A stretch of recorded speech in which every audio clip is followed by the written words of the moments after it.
अस्सलाम वालेकुम 9th class. Today is that is 8 जून और दिन है हमारे पास पीर का। ठीक है, general science 9th class chapter number 7 तवानाई। और आज जो हम टॉपिक पढ़ेंगे, पानी की लहरों से तवानाई का असूल किस तरह से मुमकिन है, आर्जी हरारती तवानाई क्या होती है, ठीक है, मैग्मा किसे कहते हैं, बायोमास और कैलोरी के बारे में आज हम पढ़ेंगे। आइए हम स्टार्ट करते हैं। पानी की लहरों से तवानाई का असूल। समुंदर के पानी के उतार चढ़ाव यानी कि मद्दोजज़र जिसे कहते हैं, टाइड कहते हैं। साहिल के आसपास के लोग जानते हैं कि 24 घंटों में समुंदर में 2 दफ़ा ज्वार भाटा यानी कि उतार चढ़ाव आता है। जब चढ़ाव की लहर आती है तो बहुत सा पानी खुश्की पर चढ़ आता है। उतार के दौरान ये पानी फिर समुद्र की तरफ लौटता है।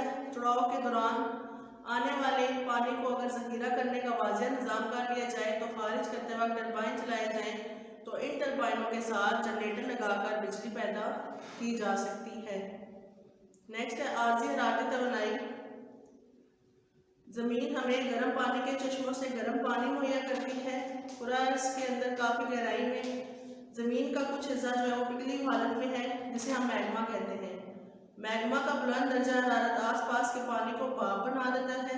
इस तवानाई को आर्जी हरारती तवानाई या जियोथर्मल एनर्जी कहते हैं। मगर इस किस्म की तवानाई का इस्तेमाल इन्हीं इलाकों में है जहाँ गर्म पानी के चश्मे मौजूद होते हैं कुदरती तौर पर। ज़मीन को बहुत गहराई तक खोद कर जियोथर्मल कुएं तैयार किए जाते हैं। अगर वहाँ पहले से गर्म पानी ना हो तो पानी को दबाव के ज़रिए इस गर्म चट्टान तक पहुँचाया जाता है। इस तरह गर्म चट्टानों को छूकर ये पानी भाप में तब्दील हो जाता है। ये भाप बड़ी कुव्वत से बाहर की तरफ निकलती है। ये भाप घरों दफ्तरों को गर्म रखने के लिए बराह रास्त पाइपों के जरिए पहुँचाई जा सकती है और इसी को बिजली पैदा करने के लिए भी इस्तेमाल किया जाता है। ऐसे कुएँ जो है वो 20 से 30 साल तक काबिल इस्तेमाल हैं, पर इन पर उठने वाले खर्चात जो हैं वो बहुत ज़्यादा होते हैं। बायोमास से तवानाई का असूल किस तरह से मुमकिन है। बायोमास हैवानी या नबाताती फजलात हैं जिन्हें ईंधन के तौर पर इस्तेमाल किया जाता है। लकड़ी बायोमास की सबसे मकबूल शक्ल है जो सदियों से ज़ेरे इस्तेमाल है। इसके दीगर सूरतों में नबाताती या हैवानी खुराक के खेत के फजलात, गन्ने का फोक और दीगर फसलों के फजलात शामिल हैं। गन्ने का फोक और दीगर पौधों के इन फजलात को जलाकर भी बिजली पैदा की जा सकती है। जंगलात की सनत से मुतल्लिक बहुत से कारखानों में निफ्स से ज़्यादा तवानाई लकड़ी जलाकर हासिल होती है। बायोमास को तवानाई के मुतबादिल ज़रिए के तौर पर भी इस्तेमाल किया जाता है, मगर इसमें कुछ मसाइल अभी हैं। बायोमास के जलने से माहौल आलूदा होता है। अलावा जंगलात काटने से ज़मीन के कटाव में भी इजाफा होता है और लकड़ी के ईंधन से चलने वाले पावर स्टेशनों को ईंधन की फराहमी के लिए लकड़ी हासिल करने के लिए बहुत ज़्यादा कीमती और ज़रखेज़ ज़मीन इस्तेमाल करनी पड़ेगी। जब मवेशी का गोबर मुर्दा पौधों और जानवरों के बाक़ियात गलने सड़ने के अमल से गुजरते हैं तो इनमें से मीथेन और कार्बन डाइऑक्साइड गैस का मेज़ा खारिज होता है और जब ये गैस इकट्ठी हो जाए तो मीथेन को जलाकर इससे बिजली पैदा की जाती है।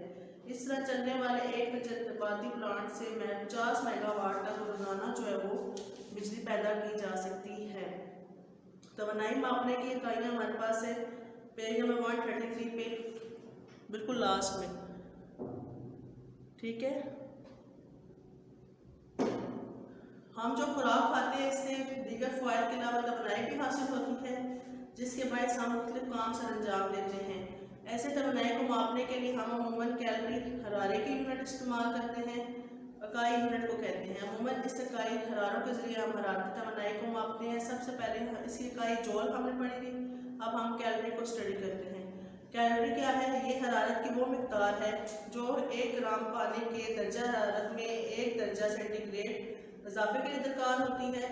तवानाई मापने के लिए एक और इकाई इस्तेमाल की जाती है जिसे हम जौल कहते हैं। ठीक है क्लास, आज हमने जो पढ़ा है आप लोगों ने पेज नंबर 132 पे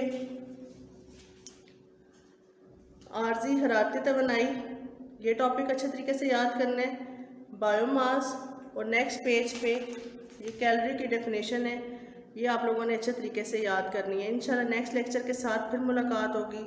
अपना ख्याल रखिएगा। अल्लाह हाफिज़। अस्सलाम वालेकुम। जमात नहम, दिन है पीर का, तारीख है आज 8 जून 2020। मज़मून जो आप पढ़ रहे हैं स्पीक चैप्टर नंबर 6 यानी सबक नंबर 6 हकूक़ व फ़राइज़। इसमें आज हम पढ़ेंगे इस्लामी रियासत में शहरियों के हकूक़। सबसे पहले इस्लाम जो है वो दीन फितरत है और एक नज़रियाती रियासत है, यानी कि वो एक नज़रिया इस्लाम पर कायम हुई। इसमें शहरी को तमाम हकूक़ हासिल हैं जो कुरान और सुन्नत के मुकर्रर करता है। सबसे पहला क्या हक हासिल है? हक़ ज़िंदगी, यानी कि इस्लाम ने हर शहरी को जिंदा रहने का हक दिया है। इस्लाम ने इंसानी ज़िंदगी को बहुत ज़्यादा काबिल एहतराम करार देते हुए कहा है कि एक इंसान का कत्ल तमाम इंसानियत के कत्ल के बराबर है। जान का बदला जान करार दिया, जैसा कि कुरान पाक में इरशाद है, कान के बदले कान, नाक के बदले नाक, दांत के बदले दांत और जान के बदले जान। कुरान शरीफ में ये बात वाज़ेह बता दी है कि एक गैर मुस्लिम की जान भी उसी कदर अहमियत की हामिल है जिस कदर मुसलमान की। अगर एक मुसलमान किसी गैर मुस्लिम को मार डाले तो उसका क़िसास इसी तरह लिया जाएगा जिस तरह एक मुसलमान को कत्ल करने वाले से लिया जाता है। तहफ़्फ़ुज़ इज़्ज़त व आबरू, इस्लाम ने तमाम शहरों की इज़्ज़त व आबरू को बहुत ज़्यादा मुक़द्दस करार दिया। इस्लामी माशरे में मर्द और औरत दोनों की इज़्ज़त व आबरू को बहुत ज़्यादा मुहतरम समझा जाता है। इस्लाम में किसी भी का मजाक उड़ाना, किसी को बुरे काम से पुकारना सख्त मना है और इस्लाम में किसी पर झूठा भुगतान लगाने की भी सज़ा मुकर्रर की गई है। निजी ज़िंदगी का तहफ़्फ़ुज़, इस्लामी रियासत में तमाम शहरों की निजी ज़िंदगी का तहफ़्फ़ुज़ दिया जाता है। चादर और चार दीवारी का एहतराम हर शहरी के ऊपर लाजमी फ़र्ज़ है। किसी के घर में बगैर इजाज़त दाखिल होने, हत्ता कि अपने घर में बगैर इजाज़त दाखिल होने से हज़ूर पाक ने सख्ती से मना फरमाया और ये भी मना फरमाया कि किसी शख्स को इजाज़त नहीं कि वो दूसरे की टोले या इसकी ऐब निकाले। तहफ़्फ़ुज़ मलकियत, इस्लामी रियासत के अंदर शहरियों के मलकियत का मुकम्मल तहफ़्फ़ुज़ हासिल होता है, लेकिन नाजायज़ राय से कमाई गई जायदाद को वो ज़ब्त भी कर सकते हैं। मजहबी आज़ादी, इस्लामी रियासत में हर शहरी को मजहबी आज़ादी हासिल होती है। इस्लाम ने जबर को नापसंद किया है। इस्लाम इंसान के अंदर से तब्दीली लाता है जो कि बतदरीज और इर्तिकाई होती है। मुसलमानों से कहा गया है कि वो गैर मुस्लिमों के माबूदों को बुरा भला ना कहें। ठीक है। शख्सी आज़ादी का तहफ़्फ़ुज़, इस्लामी रियासत भी शख्सी आज़ादी का तहफ़्फ़ुज़ देते हैं, यानी कि वो ये कहती है इस्लामी रियासत किसी भी शख्स को बगैर उसका जुर्म साबित हुए सज़ा नहीं दी जा सकती।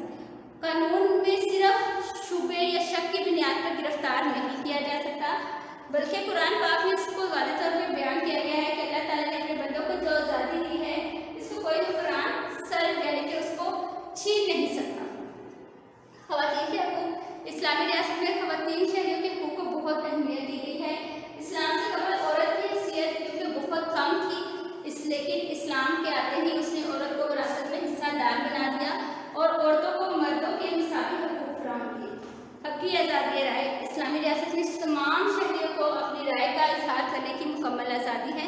हर शहरी हुकूमत पर पॉजिटिव तनकीद भी कर सकती है। रियासत किसी की भी राय पर पाबंदी नहीं लगा सकती। जुल्म के खिलाफ एहतजाज का हक, इस्लामी रियासत में जुल्म के खिलाफ आवाज़ उठाना शहरी का हक है। हज़ूर सल्लल्लाहु अलैहि वसल्लम ने फरमाया, जाबिर सुल्तान के सामने कलमा हक कहना सबसे अफजल तरीन अमल है। खुलफा राशिदीन के दौर को भी अगर आप पढ़ें तो आपको मालूम होगा कि बहुत मामूली बातों के ऊपर भी लोग जो है उनसे सवाल कर लेते थे। हक़ मसवात, इस्लाम ने मसवात का मिसाली निज़ाम पेश किया। इस्लामी माशरे में बर्तरी का मेयार सिर्फ तकवा है। इस्लाम ने नस्ली बर्तरी को ख़त्म कर दिया।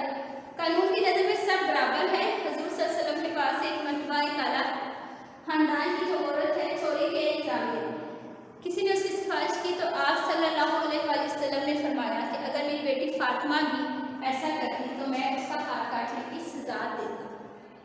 हक़ इंसाफ, इस्लाम में इज्तिमाई अदल को रियासत का बुनियादी फरीज़ा करार दिया गया है। दरहकीकत इस्लामी रियासत का क़याम ही हक़ व इंसाफ का बाल बोला करने के लिए अमल में लाया जाता है। हज़रत अबू बकर सिद्दीक़ रज़ियल्लाहु तआला अन्हु ने फरमाया कि ज़ालिमों को सज़ा देना और कमज़ोरों को हक़ दिलाना हुकूमत का फ़र्ज़ है। गर्ज़ इस्लामी रियासत में अफ़राद को तमाम हुकूक़ हासिल हैं। बेटा जी ये टॉपिक आपने बिल्कुल बहुत अच्छे से, बहुत ईजी है, ठीक है। एक एक पॉइंट सिर्फ आपने इसकी डेफिनेशन आपकी बहुत ज़्यादा नहीं है, बहुत शॉर्ट सी है। आपने इस टॉपिक को अच्छे से याद करना है ताकि अगर ये क्वेश्चन आता है तो आपको इस्लामी रियासत में शहरियों के क्या हुकूक़ हैं वो आपने पॉइंट वाइज, ठीक है, जितने भी इसके पॉइंट हैं उसके मुताबिक आपने लिखना है। यहाँ पे आज का हमारा लेक्चर जो है, काम जो है वो वाइंड अप होता है। इंशाल्लाह नेक्स्ट लेक्चर के साथ आपसे दोबारा मुलाकात होगी। तब तक के लिए बेटा जी अल्लाह हाफिज़। अस्सलाम वालेकुम जमात नहम, दिन है पीर का, तारीख है आज 8 जून 2020। मजमून जो आप पढ़े हुए हैं होम इकनॉमिक्स, टॉपिक है दरमियानी बचपन, ठीक है। चैप्टर नंबर 6 नेशनल खसूसियात में सफ़ा नंबर 149 पे है टॉपिक दरमियानी बचपन। ये 6 से 12 साल की उम्र का दौर है। इस दौर में बच्चे बाकायदगी से स्कूल जाना शुरू करते हैं और घर के माहौल से बाहर हम उम्रों उस्ताज़ा और दीगर अफराद से का वास्ता पड़ता है। ये आज़ादी और जिम्मेदारी का दौर है जब मुहमजोई, तकलीफ और जोशीलापन सतह पर होता है। इस दौर में कौन सी नशमा, जिस्मानी और ज़हनी नशमा कैसे होती है? बच्चों की कदो-कामत और वजन में इजाफा तो ज़रूर होता है, मगर इसकी रफ्तार निस्बतन सुस्त होती है। असलाती और हरकी अहलियत में दुरुस्ती और रौब पैदा होता है। जिन्स के एतबार से लड़के और लड़कियों की नशमा यकसा तर्ज पर होती है, लेकिन लड़कियां 12 साल की उम्र में कद के लिहाज से लड़कों से बड़ी दिखाई देती हैं। बच्चों में कुछ जिस्मानी तब्दीलियाँ भी रोनुमा होती हैं। लड़कियों की आवाज़ में नरमी और लड़कों की आवाज़ में भारीपन आ जाता है। 9 साल से 12 साल की उम्र के लड़के चुस्त और तवाना होते हैं। साइकिल चलाना, सर पर दौड़ना, मार काट करना, बॉक्सिंग करना, अपनी ताकत आजमाना, भारी बोझ उठाना, क्रिकेट या फुटबॉल खेलना और मौसीकी पर थिरकना इनके पसंदीदा निशाने होते हैं। जबकि लड़कियां रस्सी कूदना, खेलों में हिस्सा लेना और मौसीकी से लुत्फानंदोज होना पसंद करती हैं। इस दौर में आंखों और हाथों की कारकर्दगी में मुताबकत और हम-आहंगी होती है। इस दौर की नुमायां खसूसियात एज़ा की पुख्तगी, हरकी महारत और मानी और ताकत में इजाफा है। नेक्स्ट है ज़हनी नशमा। ये ज़हनी नशमा के भी अद्भुत सा दौर होता है। इन सालों में दिमाग बहुत तेज़ी से काम करता है। किन सालों में 6 से 12 साल की उम्र का जो दौर है उसमें दिमाग जो है वो बहुत तेज़ी से काम करता है। बच्चा माहौल और अरसे से मुतल्लिक़ तजस्सुस और मालूमात हासिल करने का शौकीन होता है। तरह तरह के सवालात करता है। ज़हनी बच्चे निस्बतन ज़्यादा सवालात करते हैं। बच्चों को तफरीह और तालीमी सरगर्मियों और सियाहत पर ले जाना इस दौर में ज़्यादा मुफीद साबित होता है। 6 से 12 साल की उम्र में बच्चे में यह खूबी बतदरीज पैदा हो जाती है कि वो अपनी मालूमात और ज़हानत को अपने मसाइल के हल और माहौल से मुताबिक के लिए इस्तेमाल कर सके। इसका इंसार उनकी ज़हानत, माहौल के तजुर्बात, जोग्राफियाई हालात, माशी हैसियत और जिन्स पर होता है। ख़ास तौर पर स्कूल के मसाइल, मसलन वक्त पर पहुँचना, होमवर्क करना, इम्तिहान की तैयारी और मुख्तलिफ निसाबी और गैर निसाबी सरगर्मियों में दिलचस्पी लेना। नेक्स्ट है माशरती और जज्बाती नशमा। इस दौर में ख़ानदान और स्कूल के मसाइल, माशरती मुताबिकत और जिन से मुतल्लिक़ तजुर्बात आम मुशब्बे में आते हैं। जज्बाती कशमकश, गुस्से का इज़हार, जिस्मानी तशद्दुद करना, खुशगवार जज्बात को ऊंचे तहके लगा कर इज़हार करना इस दौर की नुमायां खसूसियात है। इस उम्र में सब्र-ए-ज़ात यानी कि सेल्फ कॉन्सेप्ट की भी बच्चों को आगाही होती है, उन्हें अपने बारे में पहचान शुरू होती है। वालिदैन की परवरिश और तरबियत, हम उम्रों से ताल्लुकात, उस्ताज़ा के किरदार की बुनियाद पर बच्चे माहौल में बेहतर मुताबिकत के काबिल होते हैं। इस दौर में बच्चे ग्रोहों में काम करने में दिलचस्पी रखते हैं। इनमें घर, स्कूल और दोस्तों से वफादारी का जज्बा शदीद होता है। वो अपने दोस्तों से बहुत वफादार होते हैं और उनके खिलाफ कोई भी बात बर्दाश्त नहीं करते। इनकी इज्जत का एहतराम करते हैं और अपनी जिम्मेदारियों से भी वाकिफ होते हैं। इनके बोलने और सोच और फिक्र की सलाहियत में भी इजाफा होता है। अस्सलाम वालेकुम स्टूडेंट्स। जमात नाहम मजमून है आप लोगों का इस्लामियात इख्तियारी, और आज हम जो टॉपिक करेंगे जिसके शॉर्ट क्वेश्चन आंसर्स करेंगे वो है इखलाक नबवी, यानी कि हुज़ूर सल्लल्लाहु अलैहि वसल्लम का इखलाक। आप लोगों को मैंने इसमें प्रॉपर नोट्स पे भी इसके शॉर्ट क्वेश्चन आंसर्स बना के दिए हैं जो आप लोगों ने रिटन कॉपीज़ पे करने हैं और आप लोगों ने अच्छे से इसको याद भी करना है, ठीक है जी। आप लोग नोट्स में देखें, नोट्स में आप लोग देखें हज़रत मोहम्मद सल्लल्लाहु अलैहि वसल्लम का पाकीज़ा किरदार, नीचे है इखलाक नबवी, मुख्तसर सवालात जवाबात। पहला क्वेश्चन है हल्फुल फजूल मुआहिदा की वजाहत करें। क्या है था जी? हल्फुल फजूल का मुआहिदा नबूवत से पहले का था। इस मुआहिदे में फ़ैसला किया गया कि ज़ालिम की मुखालफत और मज़लूम की मदद की जाए, यानी कि जुल्म के ख़िलाफ़ मुखालफत की जाए और जो मज़लूम है उसकी मदद की जाए, यानी कि जिन पे जुल्म हो रहे हैं उसकी मदद की जाए। सेकंड क्वेश्चन देखें, अल्लाह ताला ने इस्लाम की हुकूमत की गर्ज़ व गायत को किन अल्फाज में बयान किया? अल्लाह ताला ने इस्लाम की हुकूमत की गर्ज़ व गायत को इन अल्फाज में बयान फरमाया, यानी कि क्या था? जिन्हें हम अगर ज़मीन में हुकूमत अता करें तो नमाज कायम करें, मुस्तहकीन की माली मदद करें, ज़कात दें और बुराई से रोकें। थर्ड क्वेश्चन देखें, हज़रत मोहम्मद सल्लल्लाहु अलैहि वसल्लम के ख़ातिमुन नबिय्यीन होने के बारे में इरशाद रुबानी क्या है? जवाब देखें, लोगों, मोहम्मद तुम्हारे मर्दों में से किसी के बाप नहीं मगर वो अल्लाह के पैगंबर और ख़ातिमुल अंबिया है, यानी कि आखिरी नबी हैं। नेक्स्ट देखें, चौथा सवाल, हजूर सल्लम की विलादत के बारे में आप सल्लम की वालिदा माशदा का बयान क्या था? बयान तहरीर करें। मुख्तलिफ़ किताबों से पता चलता है कि आप सल्लम की विलादत आम बच्चों की तरह नहीं थी। आप सल्लम जिस वक्त दुनिया में तशरीफ़ लाए तो दूर दराज तक रोशनी ही रोशनी नज़र आती थी। आप सल्लम हर किस्म की मैल कुचैल से पाक पैदा हुए। पाँचवा सवाल देखें, हुज़ूर सल्लम की विलादत बासादत कब हुई? हुज़ूर सल्लम की विलादत पाक आमुल फैल, यानी जिस साल अबरहा नामी ईसाई बादशाह ने बैतुल्लाह शरीफ गिराने के लिए लश्कर कशी की, बरोज़ पीर मुताबिक अप्रैल 571 में हुई। तकमील दीन के मुतल्लिक़ आयत मुबारका का तर्जुमा लिखें। आज मैंने तुम्हारे लिए तुम्हारा दीन मुकम्मल कर दिया और तुम पर अपनी नेमत को पूरा कर दिया। हजूर सल्लम के अपने आखिरी नबी होने के मुतल्लिक़ क्या इरशाद फरमाया? आप सल्लम ने इरशाद फरमाया, मेरे बाद कोई नबी ना होगा। नेक्स्ट देखें, आठवां सवाल, हजूर सल्लम के अखलाक़ करीमा के बारे में अल्लाह ताला ने क्या इरशाद फरमाया है? अल्लाह ताला का इरशाद है, बेशक तुम अखलाक़ हुस्ना के आले दर्जे पर फाइज़ हो। क्लास ये आज आप लोगों को मैंने नोट से 7 सवाल करवाए हैं। बहुत अच्छे तरीके से इसको रिटन कॉपीज़ पे लिखना है और याद भी करना है। नेक्स्ट क्वेश्चंस के साथ फिर मिलते हैं। अल्लाह हाफिज़। अस्सलाम वालेकुम, 9th क्लास, बिस्मिल्लाहिर्रहमानिर्रहीम। That is 8 June, day is Monday, subject is mathematics and arts mathematics. ठीक है बेटा जी, ओके। हम लोग कर रहे थे एक्सरसाइज 4.1, मतलब हमने पीछे सिर्फ लेक्चर में मैंने आपको बताया था कि सिंपल आपने क्या करना है कि एक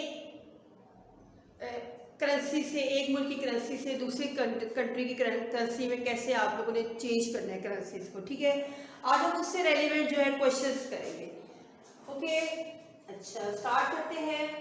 क्वेश्चन नंबर 1, क्वेश्चन नंबर 1 पे है, उन्होंने आपसे कहा है कि convert 250 US dollar into sterling pound. ठीक है, US डॉलर को पहले 250 US डॉलर को हम पाकिस्तानी करेंसीज में चेंज, मतलब रुपीज में चेंज करेंगे। ठीक है, जो हम रेट लेंगे ना, हम रेट ऑफ US डॉलर लेंगे, वो कहाँ से लेंगे?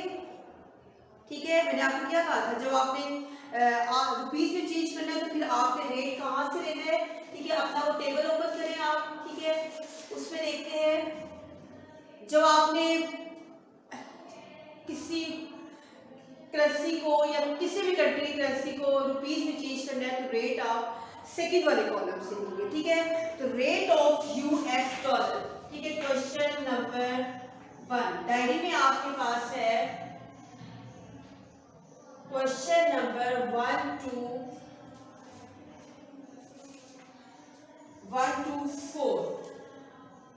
ठीक है, question number 1 to 4।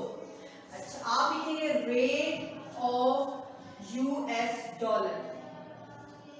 Rate of US dollar आपके पास है रुपीज 80। डायरी नोट डाउन कर लें। ठीक है, question 1 to 4, rupees 83,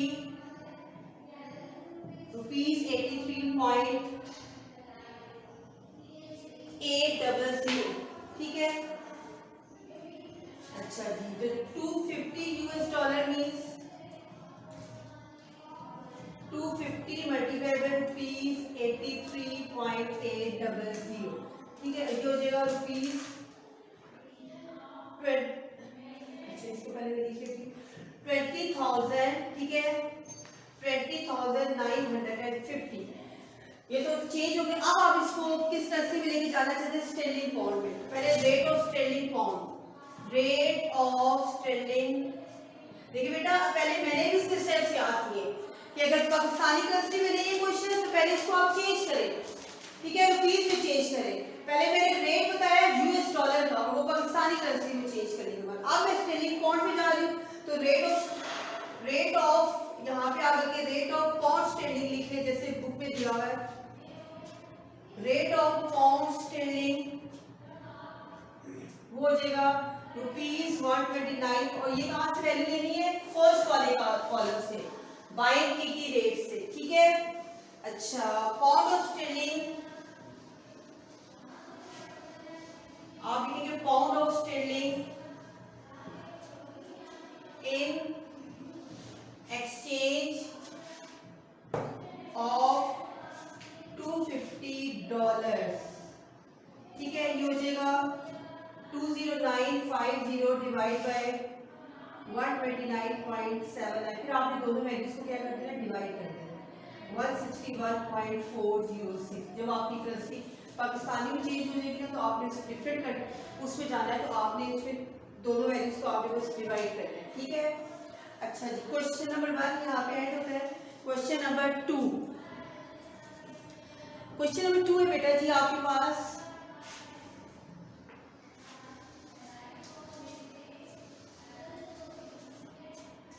rate of Saudi riyal जो है आपको क्वेश्चन नंबर 2 ऐसे है, convert 5000 riyal into Pakistani rupees. Pakistani rupees में करना है तो वो आपका फर्स्ट मतलब जब रेट आप बताएंगे ना तो ऑटोमेटिकली आपका जो है मल्टीप्लाई होने के बाद पाकिस्तानी में ही चला जाएगा। आप क्वेश्चन नंबर 2 में करेंगे रेट ऑफ सऊदी रियाल, अच्छा ये है rupees 22.3449, amount of Saudi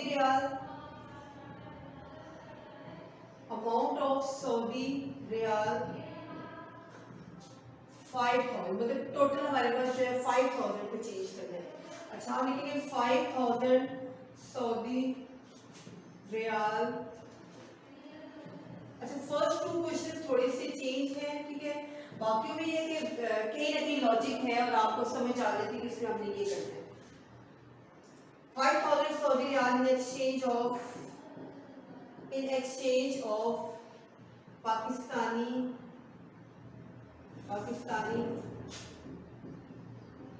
rupees, 5000 multiply by rupees 22.3449, तो रिजल्ट आ जाएगा रुपीज 111,11724.5। अगर आप इसको पीरियड 1,11,724.5, ठीक है। ये तो पाकिस्तानी में चेंज हो गया 5000 में उससे मल्टीप्लाई किया, क्लियर, ठीक है। अच्छा जी, क्वेश्चन नंबर 3 में उन्होंने आपसे ये कहा है कि एक कार है, ठीक है, इंपोर्टर जो है इंपोर्ट करता है कार को जिसकी अमाउंट है 5000 येन, ठीक है, ये करेंसी है येन, ठीक है। उसके बाद देखिए आपकी बुक में ये मिस्टेक है, उन्होंने लिखा ₹1 इक्वल्स टू दिस, ₹1 नहीं बल्कि 1 येन इक्वल्स टू 0.89 जो आपको गिवन है। और इसी तरह डिलीवरी टाइम, जब डिलीवरी टाइम था उसका तब आपके 1 येन जो है इक्वल है 0.892236, ठीक है। अच्छा आपने क्या करना है, क्वेश्चन नंबर 3 में आपका एक केस है कि जब टोटल आपकी उस कार की जो है रेट है उस टाइम जिस टाइम जो है कॉन्ट्रैक्ट टाइम, ठीक है, और जब डिलीवरी टाइम, देखिए बेटा जो पाकिस्तानी करेंसी से हटके कंट्रीज की करेंसी होती है ना वो चेंज होती रहती है, ठीक है। अच्छा डॉलर के हिसाब से अब आप देखिए अगर कॉन्ट्रैक्ट के टाइम जो आपके पास करेंसी का रेट चल रहा था अगर उस टाइम ज़्यादा था, ठीक है, तो फिर तो प्रॉफिट होगा बेचने वाले को, और अगर उस टाइम कम था और जब वो सेल कर चुके हैं तो करेंसी का जो आपका डॉलर था या रेट था वो अगर इंक्रीज हो जाता है, इसका मतलब है कि फिर तो लॉस हुआ बेचने वाले को। तो क्वेश्चन नंबर आपके पास जो है 4। क्वेश्चन नंबर 3 आप कहेंगे फर्स्ट 2 क्वेश्चन थोड़ी सी चेंज है, ये थोड़ी सी आप कह सकते हैं ट्रिकी है, बाकी क्वेश्चन में कहीं ना कहीं आपकी बहुत अच्छी लॉजिक यूज हुई। आप देखिए मुझे क्वेश्चन ये समझ आ रहा है, मैं कहती हूँ rate of import a car in yen 5000 yen, ठीक है 5000 yen की होती at the time of contract time पे 1 yen किसके इक्वल था, गिवन है आपको 0.895236, ठीक है रुपीस डालें तो 5000 येन्स कितनी क्या होगा रुपीस 0.895236 मल्टीप्लाई बाय 5000 या 5000 पहले लिखे बाद में लिखे रुपीस 4476.18। अच्छा at the time of delivery 1 yen equals to rupees 0.892236, तो 5000 yen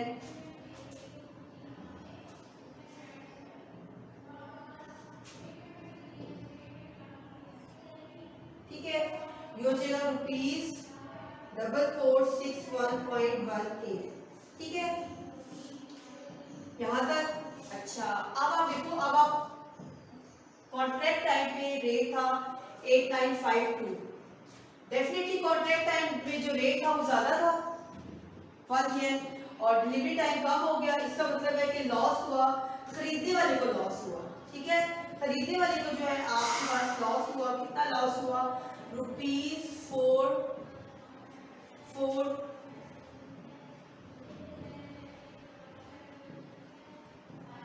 ठीक है कितना लॉस हुआ रुपीस 15 रुपीस का, ठीक है ये उसको हो गया लॉस।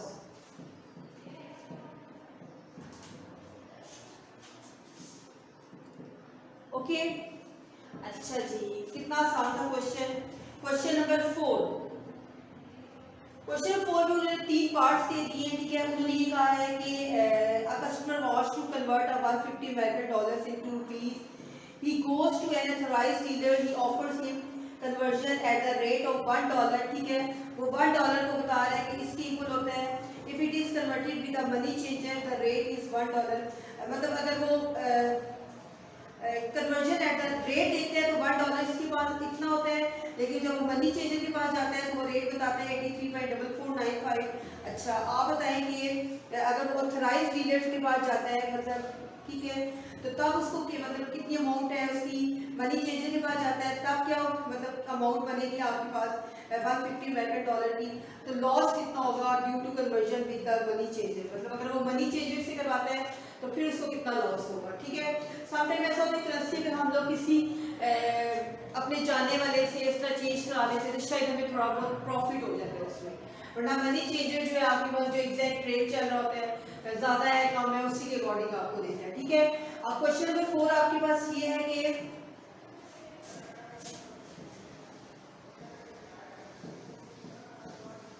क्वेश्चन नंबर 4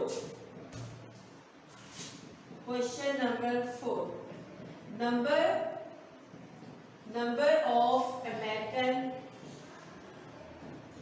डॉलर हमारे पास कितने हैं 150, ठीक है। अच्छा फर्स्ट पार्ट हम कहते हैं कि हमारा स्टार्ट हो गया money exchanger with an authorized dealer। अच्छा उसके अकॉर्डिंग हमारे पास जो है $1 किसके इक्वल है rupees 84.100, $150 equals to 150 multiplied by rupees 84.100 rupees 12615। ₹12,650। बस ये चेंज हो गया अगर बाय अथोराइज लीडर होगा, ठीक है। Rate of exchange with money changer, rate of exchange with money changer, ठीक है। फर्स्ट पार्ट यहाँ पे एंड होता है। Rate of exchange, rate of exchange, rate of exchange with, rate of exchange with money changer, ठीक है। अच्छा, वो आपके पास होगा $1 इक्वल्स टू ₹83.4495। तो $150 इक्वल्स टू 150 मल्टीप्लाई विद ₹83.4495, ₹12517.43। बस, ठीक है। आप इस कन्वर्जन में देखिए लॉस कैसे हो गए। आप देखेंगे लॉस थर्ड पार्ट स्टार्ट हो गया, loss due to conversion with money changer. अच्छा, ₹12615 माइनस ₹12517.43, दोनों को माइनस करें हमारा आता है ₹97.57, ठीक है। बेटा जी देखने में कितने क्वेश्चन मुश्किल लग रहे थे और आप देखिए कितने आसान क्वेश्चन है। सिर्फ फर्स्ट 2 पार्ट्स है जहाँ पे आपने कुछ वैल्यूज को याद रखना है ताकि वो अप्लाई कर सकें हम लोग, ठीक है। लेकिन फर्स्ट सेकंड में आपने देखा होगा कि आपने अगर किसी करेंसी को दूसरे में चेंज करना है तो पहले उसको रेट, उसका जो रेट हम लोग लेंगे, ठीक है, वो किस कॉलम से लेना है ये बात याद रखनी है।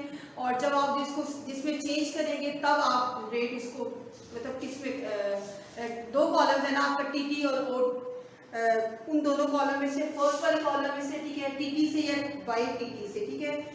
जो आपने करेंसी चेंज करनी है मतलब US डॉलर से स्टेलिंग, तो US डॉलर का जो रेट था वो सेकंड कॉलम से लेंगे, ठीक है। उसको चेंज करके उसके बाद दोबारा जब उसको जिसमें आप चेंज करना चाह रहे हैं वो रेट आपने फर्स्ट वाले कॉलम से लेना है, ठीक है।